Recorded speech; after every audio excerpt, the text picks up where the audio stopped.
굶으면서 하는 다이어트도 요요 현상이 있다. 굶으면서 하는 다이어트가 요요 현상을 만드는 다이어트입니다. 잘 챙겨 먹는 다이어트를 하면 요요 현상은 쉽게 생기지 않아요. 안녕하세요. 강북 삼성병원에 근무하고 있는 가정의학과 전문의 박용우입니다. 요요 현상은 아무 때나 오는 건가요? 다이어트를 시작하려고 하는데 요요 현상이 겁을 주네요. 검색해보니까 기초대사량이 뭐 어쩌고 뭔 말인지 하나도 모르겠습니다. 다이어트에 실패해서 그 후로 엄청 먹고 살이 찌는 걸 요요 현상이라고 하는 줄 알았더니 굶으면서 하는 다이어트도 요요 현상이 있다고 하더라고요. 요요 현상 도대체 뭔가요? 어떻게 해야 요요 현상을 막을 수 있나요? 일단 그 요요라는 장난감 아세요? 그 요요예요. 그래서 장난감 어떻게 해요? 던지면 다시 돌아오잖아요. 체중도 떨어뜨려 놓으면 다시 원래 체중으로 돌아온다. 그래서 이거를 요요 현상이라고 하는 겁니다. 제대로 된 다이어트를 하면은 요요가 생기질 않는데 잘못된 다이어트의 결과가 요요 현상이에요. 그리고 다이어트는요, 평생을 그 체중으로 살고 싶잖아요. 불가능합니다. 야금야금 다시 돌아오게 돼 있어요. 그런데 그 돌아오는 게 천천히 돌아오면 그거는 요요 현상이라고 얘기를 안 해요. 그런데 다이어트를 끝내고 나 이제 드디어 10kg 뺐어 그러고서는 그 다음 날부터 먹기 시작하는데 빠르게 살이 찌잖아요. 이게 요요 현상입니다. 달라요. 제가 두 가지를 다시 강조하겠는데, 첫 번째는 내가 체중을 빼도 결국은 다시 돌아온다. 그렇지만 급하게 돌아오는 게 요요 현상이지 천천히 돌아오는 것은 자연스러운 현상입니다. 두 번째, 요요 현상은 잘못된 다이어트의 결과다. 제대로 다이어트를 하면 금방 살찌지 않습니다. 자, 그러면 뭐가 잘못된 다이어트일까요? 지금 여기 사연자도 얘기를 했단 말이에요. 굶으면서 하는 다이어트도 요요 현상이 있다. 굶으면서 하는 다이어트가 요요 현상을 만드는 다이어트입니다. 거꾸로 얘기하면 잘 챙겨 먹는 다이어트를 하면 요요 현상은 쉽게 생기지 않아요. 근데 끼니를 거르거나 굶거나 이런 다이어트를 하게 되면 필연적으로 요요 현상이 옵니다. 건강한 다이어트가 핵심인데요. 건강한 다이어트라고 하면 두 가지가 필요합니다. 첫 번째, 잘 먹어야 돼요. 두 번째, 의자에 오래 앉아 있는 걸 피해야 돼요. 많은 사람들이 착각을 하는 게 뭐냐면 다이어트를 식이 조절과 운동 딱 이렇게 두 개만 생각하고, 식이 조절은 적게 먹는 거 또는 굶는 거 이렇게 생각하잖아요. 식이 조절은 내 몸에 좋은 음식, 건강에 도움이 되는 음식을 굶지 않고 잘 챙겨 먹는 것이고요. 그 다음에 운동도 물론 중요하지만 운동보다 더 중요한 게 운동하지 않는 나머지 시간 동안에 계속 앉아 있느냐 아니면 중간중간에 일어나서 몸을 움직이느냐, 이게 굉장히 중요합니다. 자, 우리가 굶었어요. 그럼 우리 몸은 어떤 반응을 보일까요?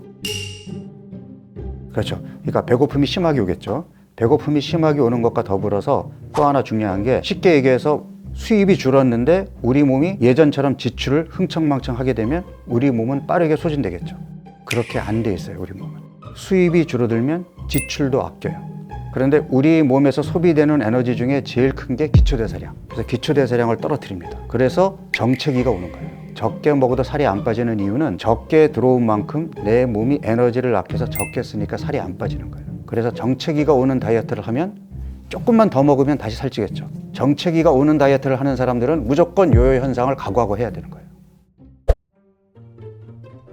우리 몸에서 에너지가 소모되는 것 중에 제일 큰 부분을 차지하는 것이 기초대사량인데, 우리가 아무 활동도 안 하고 이렇게 가만히 있어도 심장도 뛰어야죠, 혈액도 돌려야죠, 숨도 쉬어야죠, 이런 데 쓰이는 에너지가 기초대사량이고, 이 기초대사량은 우리가 하루에 소모하는 총 에너지 소모량의 65%에서 70%를 차지해요. 그러면 얘네가 10%, 20%만 떨어지더라도 내가 적게 먹는 효과는 안 나오는 거예요.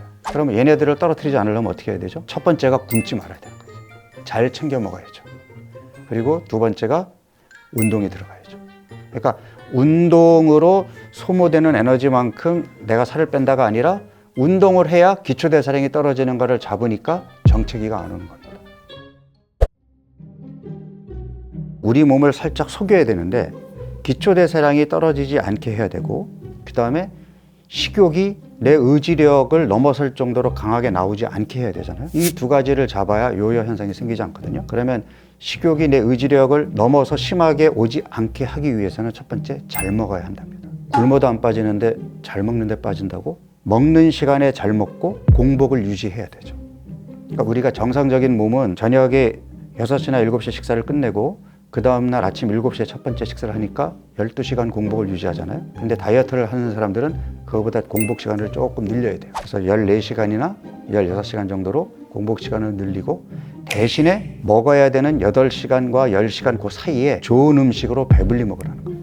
그리고 기초대사량이 떨어지지 않게 하기 위해서는 운동 자극이 반드시 들어가야 되겠죠. 운동은 기초대사량이 떨어지지 않게끔 도와주는 거예요. 그럼 뭘로 지방을 뺄까요? 운동하지 않는 나머지 시간 동안에 내가 얼마나 활동을 하느냐가 체지방을 빼는 관건이에요. 근데 많은 사람들이 나 헬스클럽 가서 1시간 운동해. 그러면 그날 하루의 운동량을 다 채웠다고 생각하고 나머지 시간은 계속 앉아 있는 거예요. 이게 요요 현상을 만드는 또 하나의 원인이에요. 그래서 운동은 운동대로 하지만 내가 다이어트를 계획했다면 그 다이어트를 하는 기간 동안에는 의자를 치워버려야 돼요.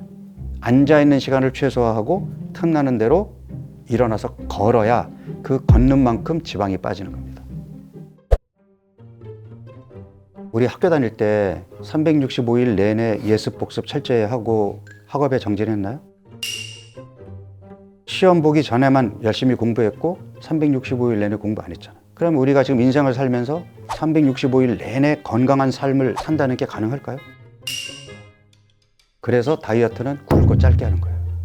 마치 시험 보기 전에 공부하는 것처럼.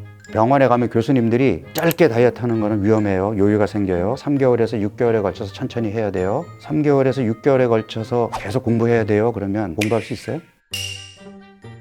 그래서 일정 기간을 정해놓고 그때 집중적으로 몸을 건강하게 만들어 놓으면 아까 얘기했죠. 건강한 다이어트는 쉽게 요요가 오지 않는다. 그렇지만 야금야금 다시 체중이 돌아오겠죠. 그러면 원래 체중으로 돌아가기 전에 또 하면 돼요. 좋아하는 밀가루 끊고 술도 끊고 해서 한 달이고 두 달이고 몸을 건강하게 만들어 놓고 모범생으로 살 수 없으니까 좋아하는 밀가루도 좀 먹고 술도 마시면서 체중이 조금 늘면 또 날 잡고 한 달 건강한 몸 만드는 거. 이미 건강해진 몸이기 때문에 쉽게 다시 살찌지 않거든요. 이게 현실적으로 가능할까요? 6개월에 걸쳐서 천천히 빼는 게 현실적으로 가능할까요? 선택은 본인의 몫입니다. 올챙이 배가 단순히 미용상으로 예쁘지 않아서 빼고 싶다가 아니라 질병에서 탈출하고 더 건강해지기 위해서는 무조건 올챙이 배에서 탈출해야 돼요. 아마 이 친구는 지금 올챙이 배를 빼지 못하면